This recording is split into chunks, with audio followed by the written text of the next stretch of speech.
Negara-negara Arab itu aneh men kalau dipikir-pikir. Rata-rata negaranya itu kaya raya, rakyatnya makmur dan sejahtera. Padahal kalau kita lihat tuh sumber daya alam mereka cuma satu men, minyak doang.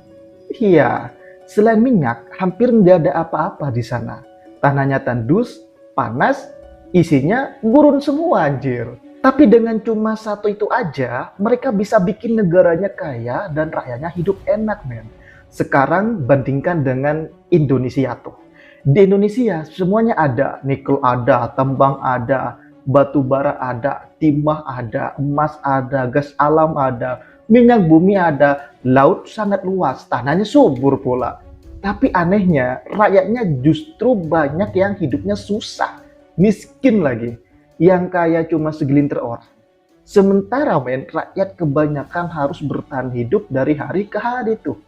Nah, dari sini pertanyaannya itu muncul, men. Kok bisa sih bedanya sejauh itu? Pernah nggak sih kita berhenti sebentar lalu bertanya dalam hati, men? Sebenarnya yang salah itu siapa? Negaranya, alamnya, atau cara mengurusnya tuh? Nah, untuk membahas itu semua, tolong jangan skip video ini biar kalian paham sampai tuntas ya, teman-teman.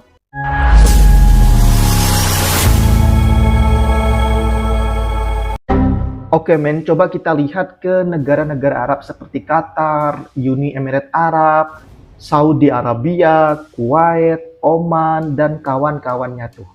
Orang sering bilang, mereka kaya karena minyak. Iya betul, tapi cuma itu minyak satu-satunya sumber daya alam mereka. Negara mereka gurun, panas, tandus, sawah hampir nggak ada tuh di sana. Hutan lebat, ya nol, nggak ada memang.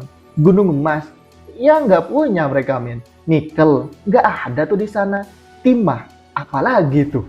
Kalau diibaratkan men, mereka itu cuma punya satu pohon di halaman rumahnya, pohon minyak tuh. Nggak punya kebun luas, nggak punya banyak tanaman. Tapi anehnya men, dari satu pohon itu, seluruh keluarga bisa hidup makmur di negara-negara Arab. Rakyatnya sejahtera, pendidikan ditanggung tuh, kesehatan terjamin, subsidi terus jalan, negaranya rapi, hidupnya terasa tenang. Kecuali memang negara-negara Arab yang sering terjadi konflik ya. Mimin nggak mau bahas itu. Nah sekarang kita balik ke Indonesia tuh. Indonesia ini apa sih men yang nggak punya? Coba deh kalian pikir ya.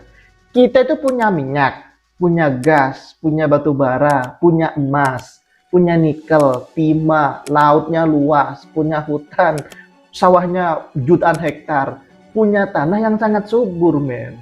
Kalau diibaratkan, Indonesia itu bukan cuma punya satu pohon saja, tapi satu kebun raya isinya macam-macam. Dari ujung sampai Merauke. Gila banget kan? Jadi Indonesia ini sebenarnya tanah barokah, tanah yang sudah dijanjikan sama Tuhan tuh. Tapi yang terjadi apa? Rakyatnya banyak yang masih hidup pas-pasan anjir. Kerja keras setiap hari tapi hidupnya tetap berat.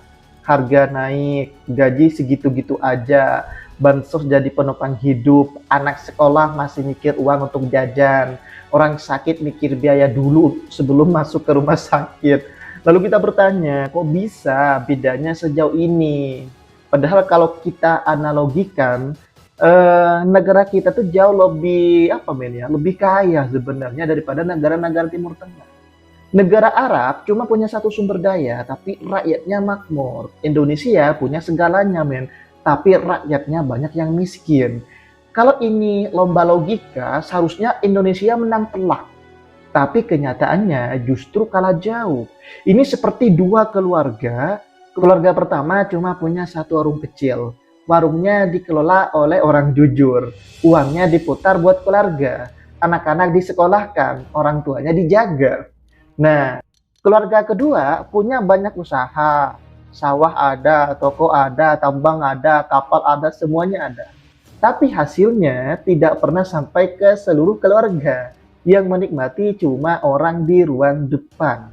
Yang di dapur cuma dapat sisanya doang anjir. Itu analogikannya ya. Akhirnya keluarga yang usahanya sedikit tadi justru hidupnya lebih sejahtera, lebih makmur, tentram, Sementara yang usahanya banyak malah ribut dan kekurangan. Itulah gambaran di Indonesia, men. Negara-negara Arab paham satu hal penting nih. Sumber daya alam itu bukan milik penguasa, tapi milik rakyatnya sendiri. Minyak mereka bukan cuma diperas lalu dijual, men, enggak. Tapi hasilnya dikembalikan ke rakyatnya. Mereka mungkin tidak sempurna tuh, tapi mereka punya satu prinsip. Kalau alam diambil, rakyatnya harus merasakan juga. Beda cerita dengan di Konoha, men. Di Konoha semuanya diambil. Lihat tuh di Papua, puluhan tahun sampai sekarang Freeport tuh. Siapa yang menikmati? Ya orang asing. Siapa yang menikmati? Ya segelintir orang-orang elit di Konoha, men. Alam diambil, gunung digali, hutan ditebang. Sampai kemarin di Sulawesi sama di Aceh, itu terjadi banjir sangat dahsyat itu gara-gara siapa tuh? Gara-gara orang ratus. Tapi rakyat sering cuma dapat debu, banjir, dan kerusakan alam. Sementara kekayaan menumpuk di atas dan segelintir orang-orang elit. Ironisnya yang paling rajin bekerja justru paling sedikit menikmati. Itulah anomali di Konoha. Petani kerja dari subuh sampai sore tuh. Nelayan melawan ombak yang sangat dahsyat. Buruh banting tulang. Tapi yang hidup paling nyaman sering bukan mereka, men.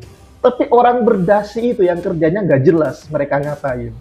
Makanya perbandingannya terasa menyakitkan. Negara Arab itu seperti orang miskin yang cerdas mengelola satu emas cincin. Sementara Indonesia seperti orang kaya raya yang hartanya bocor kemana-mana. Ya gimana nggak bocor? Uang koruptornya aja dipelihara, anjir.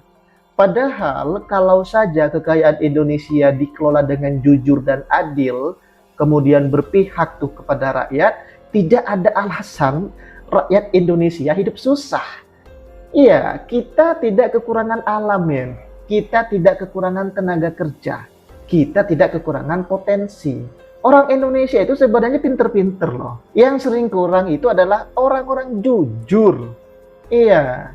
Negara Arab pantas dipuji dalam satu hal. Mereka bisa membuat satu sumber daya alam cukup untuk semua, yaitu minyak. Tapi mereka itu pinter dalam mengelola, men, untuk kesejahteraan masyarakatnya. Indonesia seharusnya bisa lebih dari itu, karena kita bukan punya satu sumber daya, tapi segalanya kita punya, men.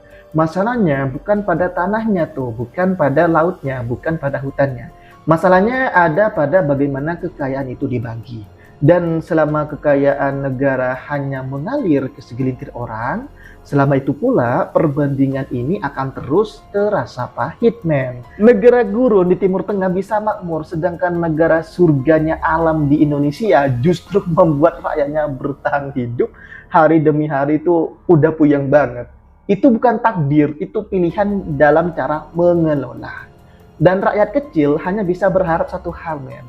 Suatu hari kekayaan negeri ini benar-benar pulang ke rumahnya sendiri, yaitu ke dalam pelukan rakyat. Kira-kira apa tanggapan kalian, Bro? Coba deh tulis komentarnya.